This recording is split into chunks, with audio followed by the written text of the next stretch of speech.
what metrics or data points are going to be the most compelling?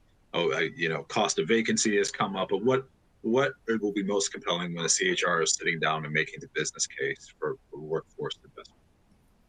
Yeah, so I think it's there are a couple of places that I would point to. One is attrition or turnover and what that does in terms of how you plan for it. What are the solutions? We know that people are going to go on PTO. You know that people are going to leave. You know that people are going to get promoted. So to Brian's point, if you have workforce planning tools that help you really see where those gaps are in how you are going to staff, you can plan for them in the most sort of economically efficient way. So flu season comes every year. We all know it's going to come. We just don't know how bad it's going to be.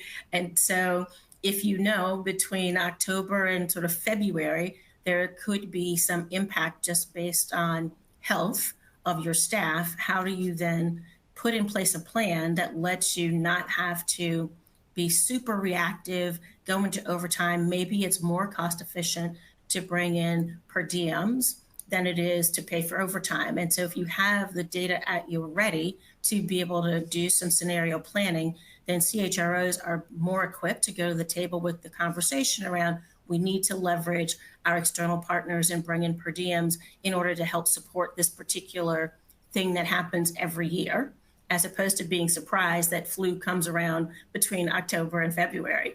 And so I think it's being armed with data in that particular case, and also being able to understand and explain to the peers around the table what vacancy rates actually do to patient staff ratios and to revenue, and how from a patient to staff ratio, you can also augment, whether it's externally, whether it's with your own internal float pools, to be able to manage some of that. So those are the kinds of things that I think CHROs have to come to the table prepared to have conversations around. More of that, as Brian mentioned earlier, that dot connecting for folks, helping people understand, here's the number, but here's what it means for patients. Here's what it means Absolutely. for the staff, really doing that dot connecting work. Is there, Tommy, a follow-up question for you there? Is there a particular skill set that makes that work easier? Is there something people can develop? Just because I imagine we've talked about how the CHR role has changed.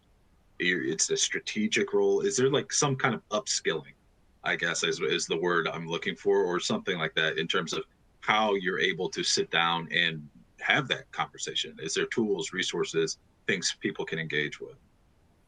Yeah, so part of it, I think, is really understanding how the systems make money, and every system has a different access to data. So really understanding that workflow sort of backwards. How does the organization make money? How many people participate in that revenue stream? Who are the stronger contributors? Who facilitates it? And really knowing what that pathway looks like. And then I think to Brian's earlier point, again, not just focusing on our workforce planning tools, but having someone on a team, right? Because a CHRO doesn't need to have all of those skills, but having someone on the team who can either use a tool or has the skill set, the data skill set, to be able to bring forward, who do you have? Like how many people do you have, and what do they contribute, and where are they in their own life cycle to be able to support the organization? When I was at Memorial Sloan Kettering Cancer Center, one of the things we developed was the ability to really understand, who did we have, when were they projected to leave, how often did people in that skill set leave, so that you could prepare for retirement risk, attrition risk, talent risk, where maybe you had a small population.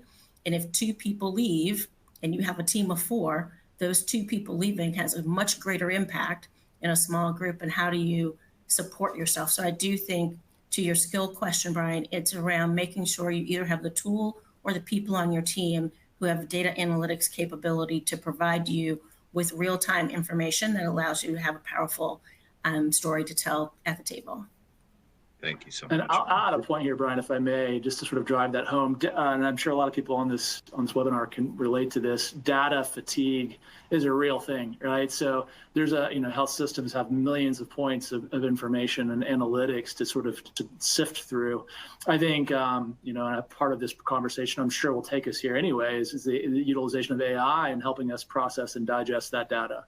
And I think from a CHR perspective, if I'm looking at optimizing my own knowledge set and skill set, I would lean in there, right? And where can we use tools like that to help us make informed decisions? That way we're not being inundated with data that we really don't know where to start with. So I think there's some good opportunities there. And there are just hundreds of data points on potential for return over alone.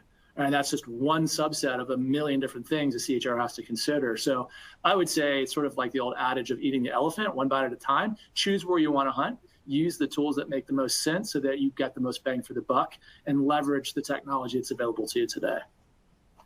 Yeah, that AI component too. Just thinking about how much data is out there, it seems like the rise of AI, what AI is currently able to do, is an opportunity for in healthcare and in other industries as well, for folks to be trying, like, finally making sense, I guess, out of the large volumes of data that are available.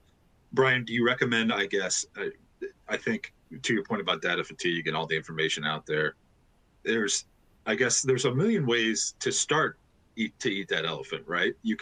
There's different angles, different places you can take. How do you then, like, sort of, I guess, narrow down your options and pick a lane? Do you start with a specific problem and go from there? Or I guess any insight there? I love how Tommy framed this up. You start with the goal, right? You back into that, right? So you look at what our objectives are holistically, right? Through the lens of your folks within that C-suite. What are we striving for? From there, you probably have a litany of potential challenges or opportunities to improve process. But ultimately, you start from where you want to aspire to be. And then there, you start picking them off. You will literally find pretty quickly the opportunities that drive the most, again, ROI. And that's where you're going to hang your hat. What we typically find is that we get so sucked into the minutia, the day-to-day. It's very, very difficult to then have one foot in the sort of that aspect of the getting things done, and the other aspect of strategy.